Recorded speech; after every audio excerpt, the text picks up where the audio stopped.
Good afternoon, everyone. This is the Organized Crime Task Force session put out by New York State Attorney General. Our presenters are Nicole Perry and Andy Moss.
Excuse me, we can't hear you back here. Yeah, sorry. There we go. No. There we go. Do I have to say it like this? Oh, that's not going to be good. Yeah. Anyway, Andy Moss, retired from ATF, did a lot of street work. Ended my career running a robbery squad in New York City for 6.5 years. Been here 2.5, working organized crime stuff, and we'll explain what all that is and how we work. Now we're wonderful to work with. Thanks.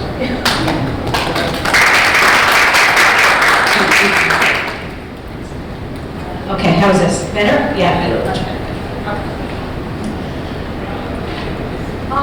So, here we are. All right, so we, the Organized Crime Task Force, we work similarly to a DA's office, but also there are some differences that hopefully we'll kind of outline for you guys today. So we get our jurisdiction from the executive law. So under 70A of the New York State executive law, the Organized Crime Task Force was initially enacted and established by the legislature to really take care of, at that time, definitely traditional organized crime, but it was to fill a gap or a hole that they saw that the individual county DA's offices were having difficulty or unable to put together long-term, comprehensive, organized criminal syndicate prosecutions. So this was developed in 1970 to kind of fill that gap. Over the years, it has kind of developed and changed along the way. For the first probably 30 years of its existence, there was a tremendous amount of reports that were written by the Organized Crime Task Force in terms of what they were seeing for trends, for organized crime, but not as many actual prosecutions.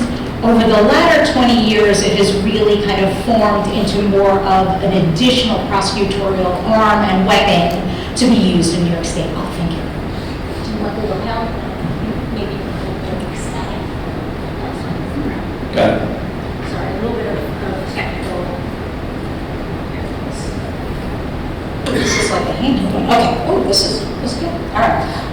Okay. So the way that we're structured is it's run by the Deputy Attorney General in charge of the Organized Crime Task Force. That's me. I serve as a dual appointee. So in New York State, there's only one dual appointee, a person who's appointed by both the governor and the Attorney General. That's the head of the Organized Crime Task Force. We have offices in 4 regional areas in New York State. The White Plains office is our headquartered office. That handles the majority of cases, all the New York City cases, but also all the way up to the Hudson Valley. Then we have the Albany office, Syracuse office, and Buffalo office. Albany office, for example, will often cover cases in the upper Hudson Valley and then all the way up the northern, kind of the northern side of New York State. The White Plains office will hit maybe up to like Ulster or Dutchess County and then all the way down. Syracuse office kind of handles all of the swath of central New York. And the Buffalo office obviously handles the western New York area. Buffalo and Syracuse kind of split the Rochester work. So Rochester cases either flip to the Buffalo office or the Syracuse office. But we have pretty good coverage throughout the state. Our staffing is comprised of legal staffing and investigative staffing. Under the legal staffing umbrella, we have the DAG in charge. I have 2 deputy bureau chiefs, downstate and an upstate deputy. I have a total of 14 prosecutors throughout the state, and about 11 support staff. The support staff is broken up between traditional, like paralegal, administrative type work. But because we're kind of a small shop, everybody pretty much does everything. So the admins also do the legal analyst stuff, and the legal analyst people do a tremendous amount of the discovery admin as well, so it's kind of an all hands on deck. The investigative side of staffing kind of mirrors the direction of the attorney staffing. So we have in upstate, we have a deputy chief, which is Andy. We have an upstate and a downstate assistant chief. And we have 6 detective supervisors and 35 detectives. Okay, so the type of work that we do is we conduct investigations and prosecutions of organized criminal activities carried on between 2 or more counties, between this state and another jurisdiction. So the bottom line is if it involves 2 counties in our state, it's multi-county, and it's multi-defendant for the most part. We have, that falls into our wheelhouse, right? And so that's what we have jurisdiction to do. We have a mission statement, and our mission is to investigate and prosecute emerging and existing organized crime enterprises. But today, listen, as opposed to your traditional organized crime that we think about, today's organized crime can be a whole variety of things. There's really not any type of crime that cannot in some way, shape, or form be an organized criminal syndicate. It kind of just depends on how far-reaching it is, and how much time, attention, and energy you want to put into developing this kind of network and investigating and prosecuting them. The type of cases that we do, we investigate and prosecute cases like narcotics trafficking, firearms trafficking, traditional organized crime type crime like loan sharking and gambling, racketeering, organized retail theft, auto theft, range, sex trafficking, money laundering, you name it, you can figure out a way to make it an organized criminal enterprise. It kind of falls into our wheelhouse.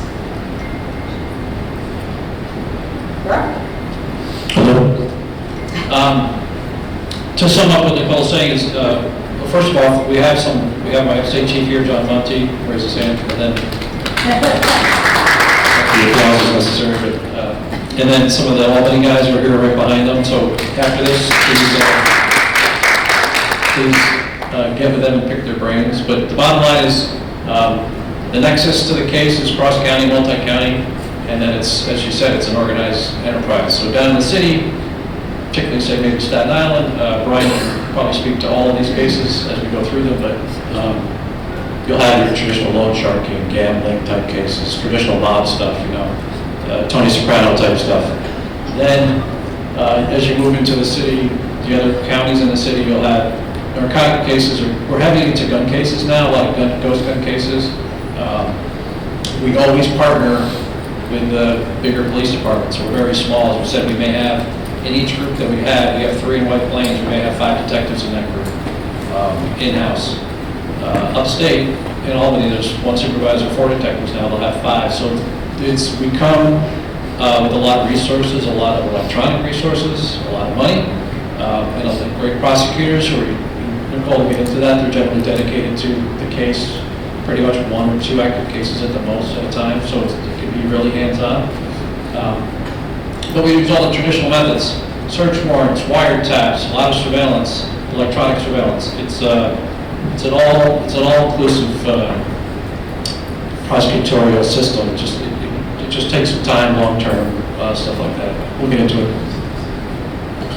So the way we generally get our cases is any number of ways. So either one of our investigators has a CI, a confidential source, somebody that they've worked with either in a prior position or as a result of one of our cases. That will then build a case. We'll see where that goes. We decide what partner agencies we take on. As Andy mentioned to you, we don't work any case really by ourselves. We don't have the staffing. We don't have the ability to do that. We work all of our cases with a partner agency, sometimes multiple partner agencies. So downstate, oftentimes it's state police, it's the NYPD. Some of the local agencies also work with us. Upstate, it can be anywhere from 15 to 20 local sheriff's offices, and sometimes we have the drug task force that we work with. State police is always a big partner of ours throughout the majority of New York State. We work with federal partners, we work with the DEA, the FBI. So there really isn't a law enforcement agency out there that we have not in some way, shape, or form partnered with. Department of Labor, Taxation and Finance, the Waterfront Commission. So we partnered with a whole variety of different outside agencies, and it kind of depends on the type of case we're looking at. So, for example, when we start a traditional organized crime case, one of our main partners may be the Waterfront Commission, but that may then turn into a Department of Labor partnership as well, a Department of Taxation and Finance partnership as well, depending on where the case leads us. So if there's a financial end, a money laundering type end, we might end up bringing on board like HSI, some of the money laundering units from the federal agencies that you have. So it's really very open, and we kind of let the case dictate where we go with some of those investigative resources. So just to continue on, where we get our cases, so we get them either from like I mentioned, a homegrown CI or a confidential source. Sometimes it is a spin-off of one of the cases that we have already prosecuted. So we have defendants who have, in exchange for a plea deal, have agreed to cooperate both within the case, so they will testify against their co-defendants. They've also agreed to cooperate proactively. They will do some proactive work. So that is sometimes how a case gets spun off and gets prosecuted and gets generated, and we start working on it. And then sometimes our outside law enforcement partners bring us the cases. In fact, more often than not, that is the way that the case is generated. So one of our partner agencies will come and say, listen, we have an area where we've been seeing a lot of, fentanyl trafficking, and we'd really like to start exploring that, see where it goes. Can we partner up with you guys? Here are the targets we've identified so far, and then the case is off and running. When we take a look at one of those cases, we do very, very heavy subpoena phone work, because the majority of our cases, although not all of them, but a majority of our cases all involve electronic surveillance, eavesdropping warrants. So the phone work is incredibly important, right? How that case gets developed, a lot of it has to do with the type of probable cause that is generated in the electronic surveillance area. There are some cases that are not necessarily suited for eavesdropping warrant cases, so there are cases that we might build a more traditional way, undercover purchases, confidential informant purchases that build up to maybe search warrants, Facebook search warrants, Instagram search warrants, physical location search warrants, and we might build a case a more traditional way then. But when it comes to prosecutions, the only kind of difference that we really have with the district attorney's office in terms of our restrictions is we have to get the approval of the local district attorney and the governor to prosecute a case. We can investigate any case as long as it falls under that multi-county, multi-defendant umbrella. But when it comes time to prosecuting a case, we need to get the approval of those agencies. By that point, we are usually ready to start working up a grand jury presentation. So we will determine what the best county is to prosecute that case. reach out to the local district attorney of that county, get approval to start presenting our case in the grand jury, secure our indictment against the defendants, however many they may be, and then we move forward with arrest warrants based upon those indictments, and that's how we begin the prosecution of our case. Andy, talk about that. This is looks like the smallest slide, but always, as we all know, we've been here for a while doing this, it's the most complicated part of it, is dealing with each other, politics. So it's just a lot of conversations, it's a lot of meetings up front, explaining how we work. I think the biggest thing that I've noticed since being here is the way we tend to work, our standard operating procedure, is we like to conduct search warrants prior to hitting grand jury, then go into grand jury and make arrests. It's kind of a crazy concept to most of the law enforcement. But we try to do that for many reasons. We won't get into it. There's discovery issues, right? We're going to blow up our whole case if we have to arrest people right then, and we've got to turn it all over, right? Long CIs. So in our mission, our goal to make them long-term, extensive, and comprehensive cases, it's traditionally been the best way for us to work. Plus, also, we have to borrow either a regular grand jury from the DA's office, or we have to set our own, depending on the situation. But those are the kind of things that we run into with cooperation. Again, not usually a problem, because we have a lot of meetings. We like to talk about things a lot. So it's a very comprehensive, inclusive kind of, come to the final decision, even on RIPs and stuff like that. We definitely don't just we're doing this, we're moving on. We just have to keep that in mind and cooperate with everybody and with each other to make it work. We've had cases where we've partnered with district attorneys' offices as well, cross-designate assistant district attorneys so they can work under the Organized Crime Task Force umbrella. One of the recent cases that just concluded that we're going to talk about a little later on that happened in Ulster County, we had that very scenario. The Ulster County DA's office had actually started up a case. We partnered with them, cross-designated those assistant district attorneys over to the Organized Crime Task Force, and we ended up securing indictments and ultimately convictions against those defendants. So we have a really good working rapport with the majority of the DAs throughout the state. And we have worked with other prosecutorial agencies. We've worked with the U.S. Attorney's Office. We'll talk about a case example of that in a little bit. We've worked with, as I said, local district attorney's offices. So the collaboration and the cooperation is a key part to our success. If we didn't have it, we wouldn't be able to operate, frankly. And not only do we need the district attorney's authorization to prosecute a case in their county, it's also good practice and good business to collaborate and cooperate with them. So there's a lot of intelligence sharing that we do. And we also, our role is not to take cases away from the local DA's offices. That's not our role at all. It is to assist them in areas that maybe they don't have the resources to do. In today's law enforcement world, it's incredibly difficult to sustain, both from a resource perspective and from a time perspective, to sustain long-term investigations. Our investigations go anywhere from 6 months all the way up to 2 years. And a lot of local offices and local law enforcement agencies can't really afford to do that. That's just a tremendous amount of time, resource, personnel, energy that you're putting into long-term investigations when you have the daily flow of crime that is coming into your office, right? So that is where we can kind of fill a need throughout the state. Because not every case that you can't handle as a local law enforcement agency or as a local DA's office should be going to the feds, right? There should be, and there is, a path for the state to prosecute those cases. It can be in conjunction with or alongside of the local DA's offices. So I think that relationship has worked incredibly well. I hope it continues to work well, but I often consider us to be not only an aid to those DA's offices and local law enforcement agencies. So for example, if you have areas where you are working your own case, not necessarily a case that you're going to work on, but you might need some assistance, you might need some help, give one of our guys a call. We have done that, and we have assisted agencies in the investigation of cases that we are not prosecuting. So that is part of our mission, it's part of our goal.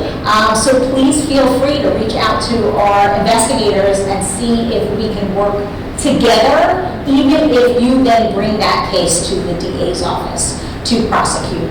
So we have certainly done that in the past. Okay, so we kind of talked about this already, about how our partnerships are crucial to the way that we work, and our ability to continue sustained prosecutions. One of the things that I had mentioned before with respect to how we get our prosecutorial jurisdiction, which is getting the authority and the authorization from the local DA and the governor, one of the reasons that that is something important for us to discuss when we're first considering partnering up on a case is that there is going to be that time element, and Andy mentioned it briefly before. We don't necessarily run an investigation and a prosecution the same way you might be used to with the DA's office. We don't often utilize summary arrests and felony complaints. And the majority of the reason that we do that we don't do that, is because our cases, when they go into the grand jury, take a significant amount of time, right? We're not in and out of a grand jury in the morning. It's not a one-witness robbery where we put witnesses in and we're done, we get an indictment in a couple of hours.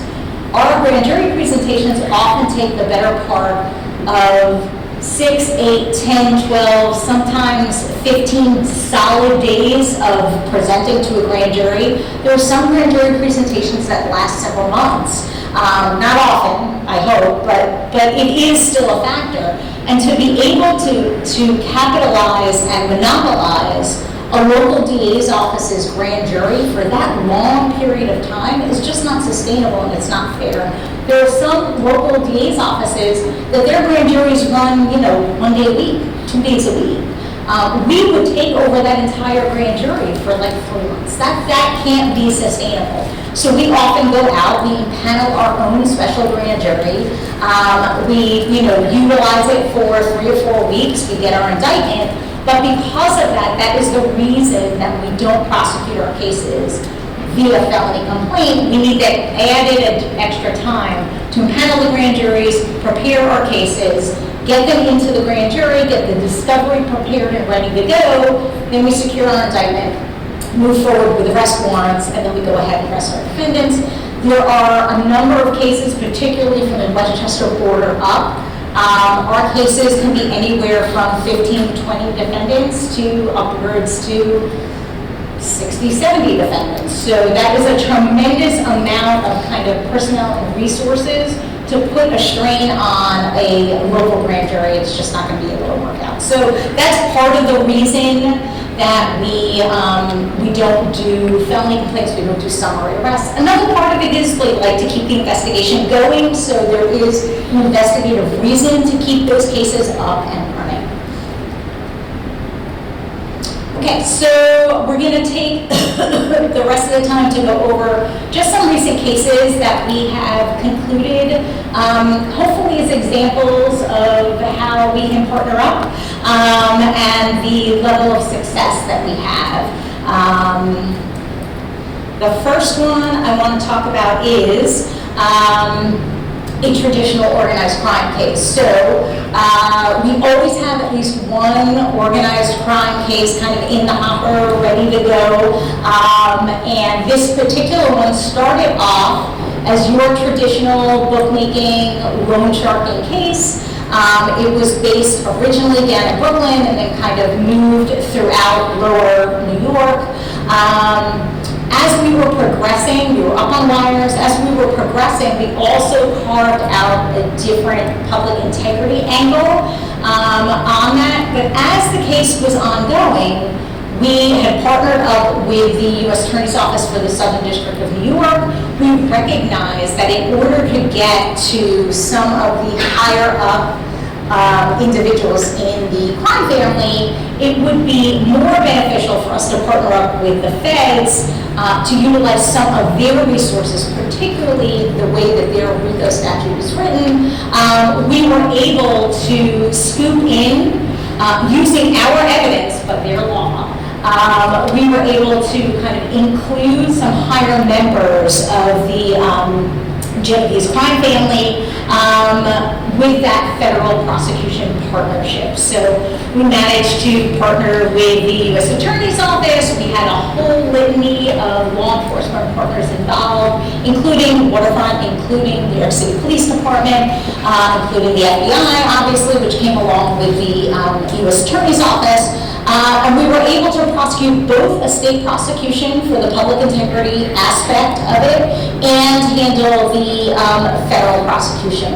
And we ended up, I think, with some really, really good dispositions, and we were able to kind of advance that case in a way that we might not necessarily have been able to had we not partnered up with the Southern District. So it is not a scenario where we insist that we are the only sole prosecutorial agency in rare occurrences, but still occurrences. We will bring on another prosecutorial agency if we think that really is what benefits the case the most.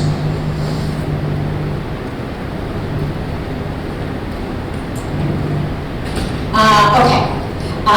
So we don't just do narcotics trafficking, we don't just do firearms trafficking.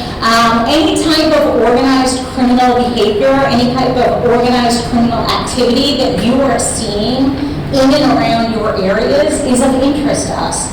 So over the last, I would say 5 or 6 years, organized retail theft has become an explosion, right? You see it all over the place. You see it in papers. You see it across the country. It was happening in California. It's happening in the Midwest. It's happening down south, and it's happening here.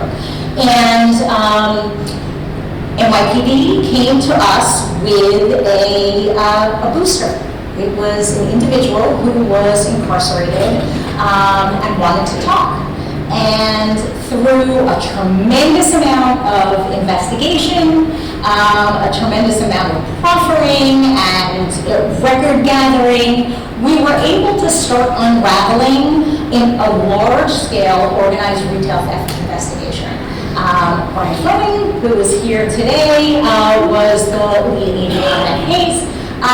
We ended up developing over the course of 2 years, so again, there is an investment there. It does take a significant amount of time, but over that 2-year period, we were able to infiltrate the organization and get all the way up to the top fence. And, you know, when all was said and done, we had arrested and indicted 41 people for enterprise corruption and criminal possession of stolen property in the first degree, money laundering in the first degree.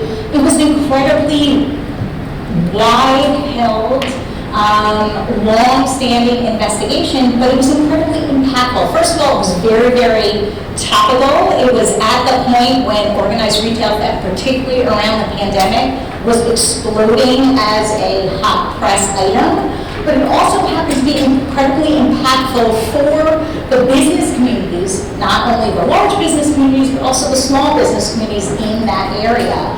And one of the most important things that the Organized Crime Task Force does is it enables us, because we have that multi-county ability, it enables us to work with smaller agencies to be able to help their community address criminal activity that they might not on their own have the resources and the ability to focus on. So, you know, boots on the ground, local law enforcement is incredibly important, and there is a daily stream of work that they have coming in. Oftentimes, they don't have the time or the resources to commit to something like a 2-year investigation. We do. So, if you come on board with us and you start partnering up with one of our prosecutors on this case, we can start looking into and building a case that will have community impact throughout multiple counties throughout New York State. And I think that's an incredibly important part and role of what we do. One of the things that's also really unique about us is, unlike a district attorney's office where the prosecutors often have multiple indictments that they're responsible for, Our attorneys don't have that. They have the freedom of focusing on perhaps one or two indictments, yours being one of them.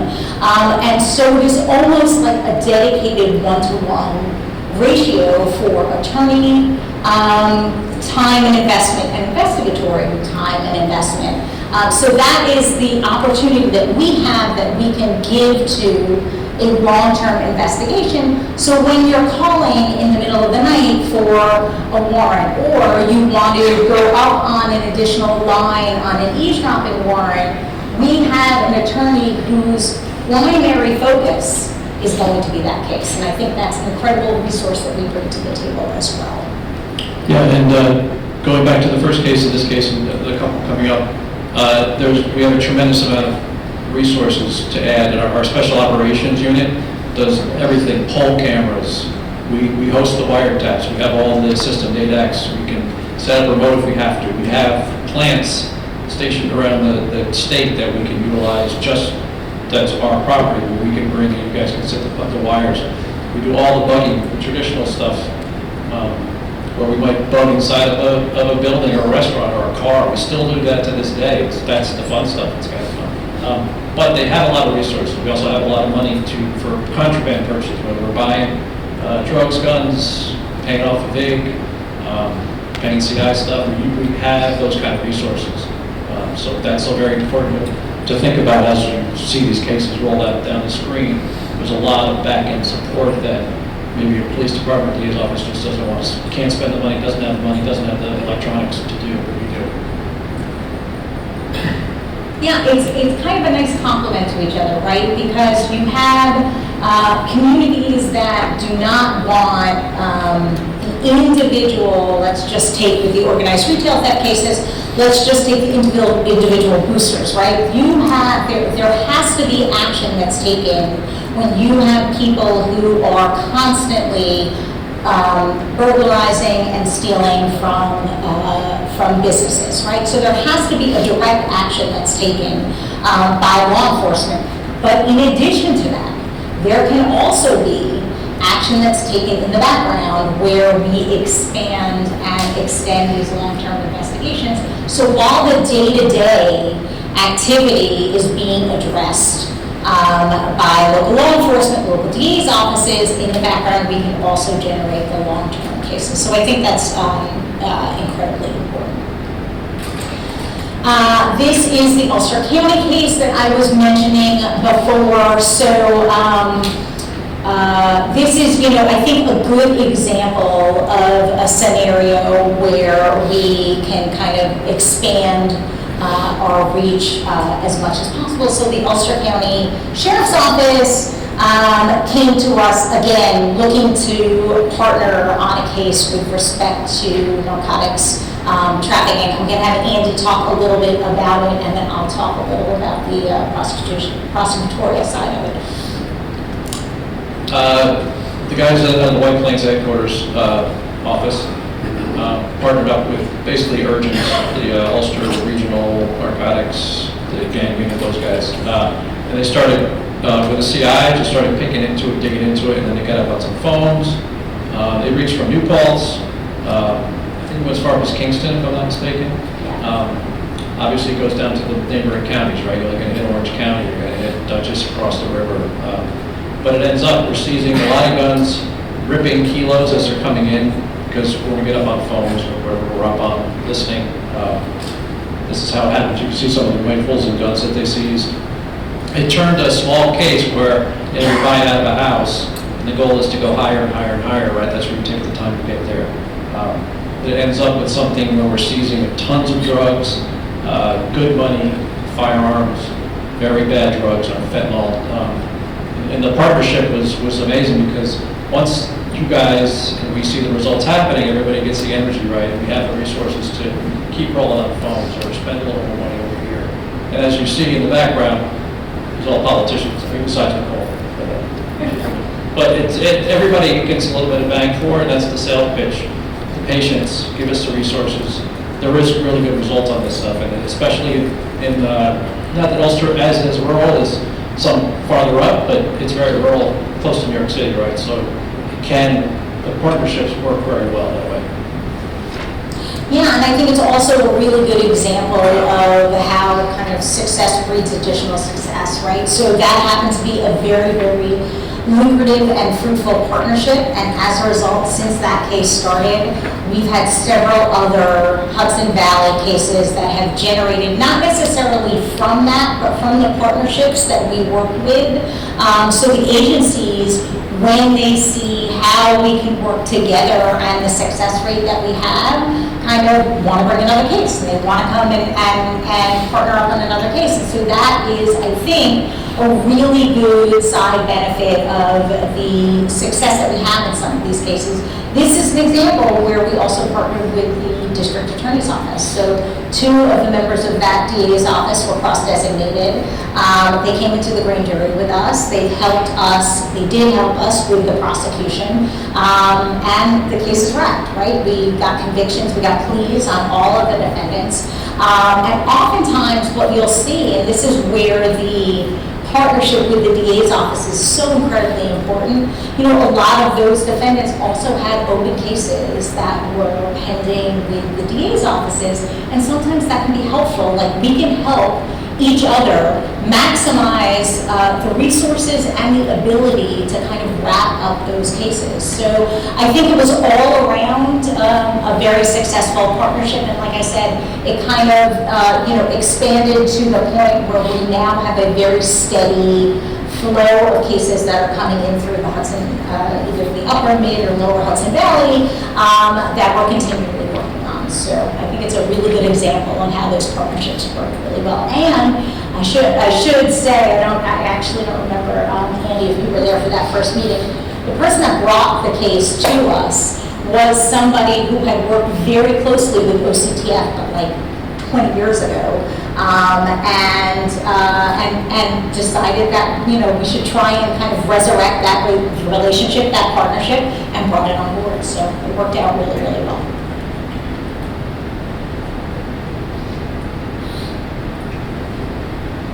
This is the Queens gun trafficking. Andy, you want to start with that?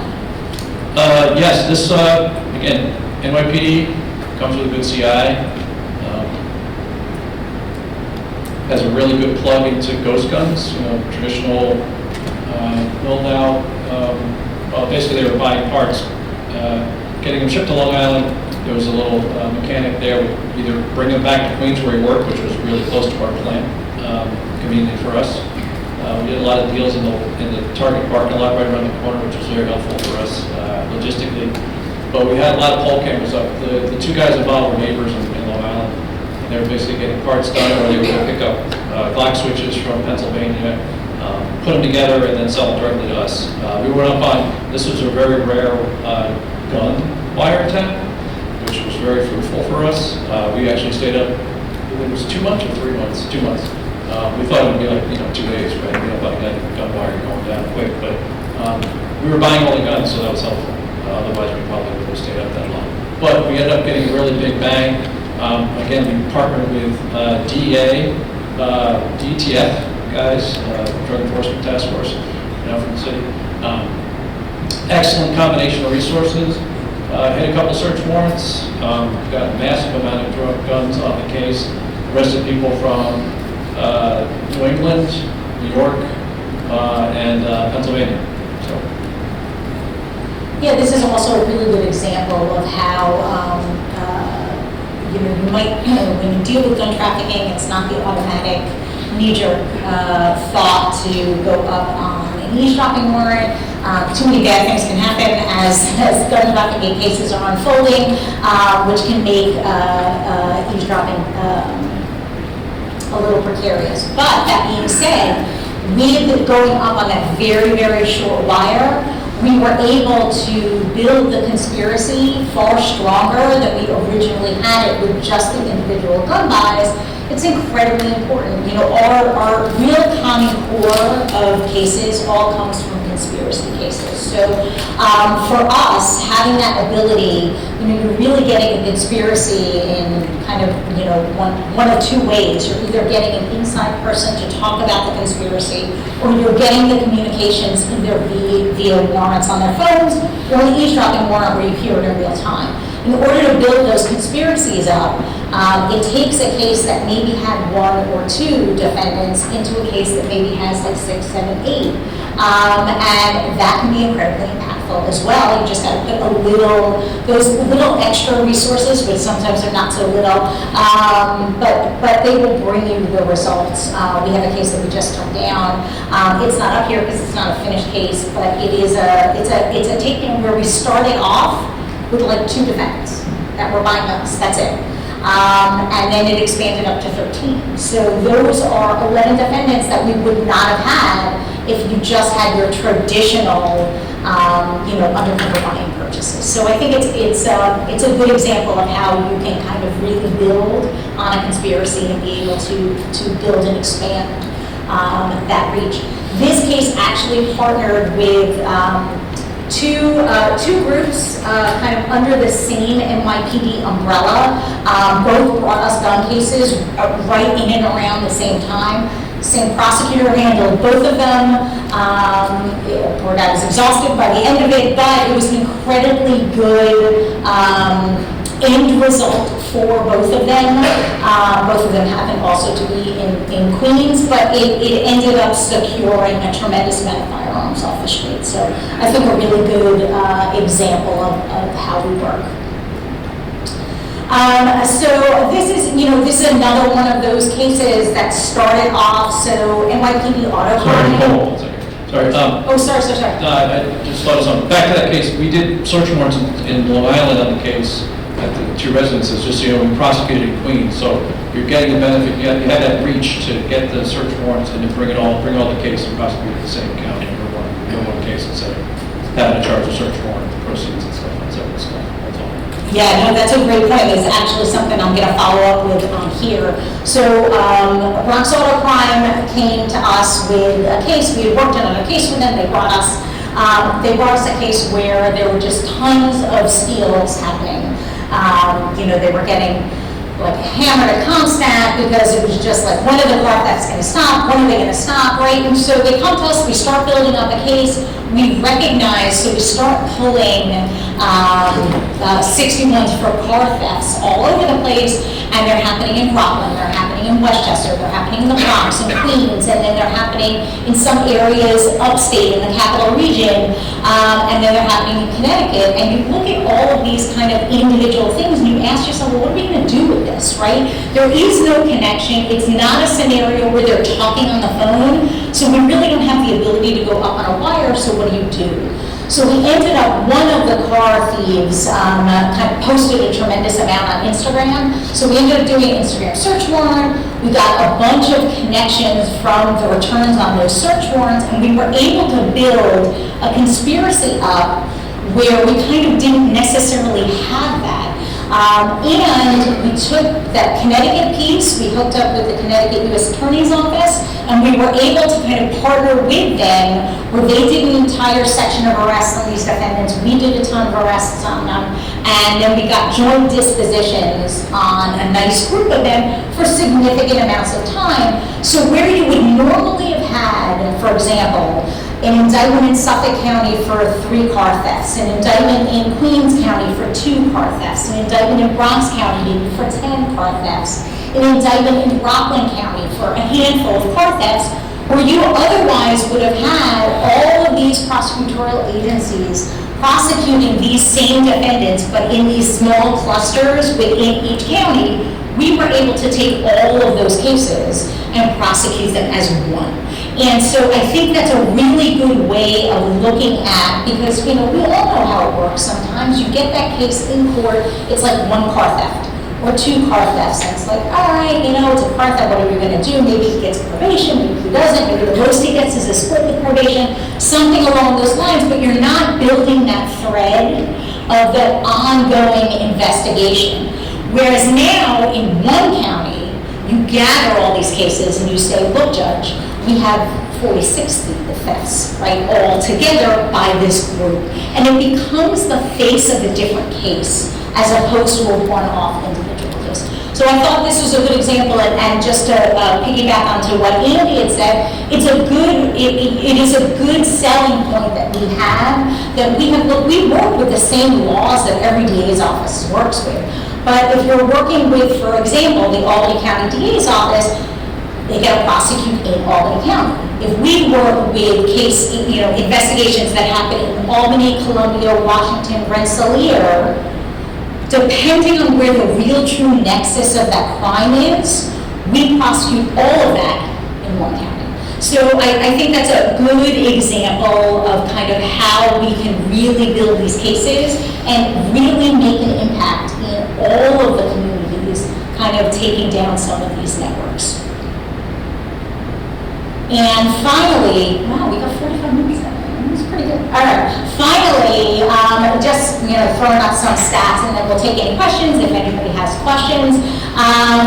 Last year, we indicted 117 individuals, which for my staff is not, it's not nothing, for sure.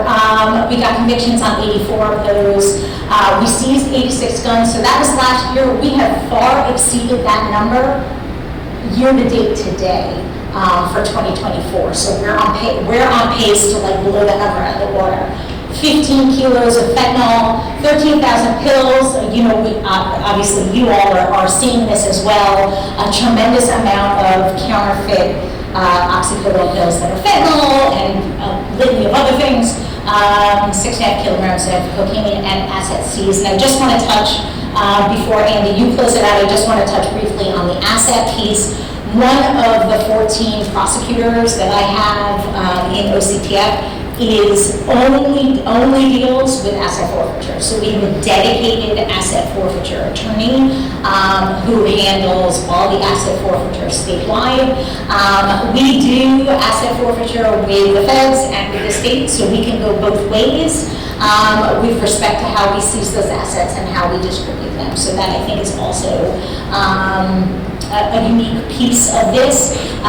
This year I think we're also on pace to kind of blow that 500 grand away as well. So, Andy, any final thoughts? Yeah, the seizure for the guns, it's very few. Like we get some on search warrants, but it's buys. We're doing UC buys or CI buys. Mostly UC buys because we want to wash out the CI quickly. But we're spending the money, we're getting the buys done. We're taking the guns off the hands of the bad guys right off the street. As far as the drugs, similar stuff, but we'll do more rips sometimes, just because as the case progresses and the opportunity presents itself, traditional car stops, whatever that is, seizures. And as the indictments those are the bodies, but sometimes they're indicting like 100 counts or 200 counts. She can say 626 counts. Yeah, they also have the ability, they're going to hammer the big guys because they're not bogged down with 1,000 cases. We're like, oh, let's just get rid of it. I've seen them been around for a while. They're pretty hard with their pleas. They're not just taking things just because they're bored of it or they want to get it off the plate. They're very consistent and thoughtful about how they get the guys at the top will clearly do time, whether they have a record or not. It's a good way to do it. Okay, so that's all we have for the presentation. Feel free to jot down, take a photo of our contact information. Andy and I are always happy to answer questions. Forward your questions to anybody in our offices that will be able to assist you. But I really encourage you guys to reach out to us. Whether it is the possibility of partnering or just you want to talk a little bit more about what that might entail or what that might look like, please reach out to us. We stand ready, willing, and able to work with all of you. So, thank you. Thank you.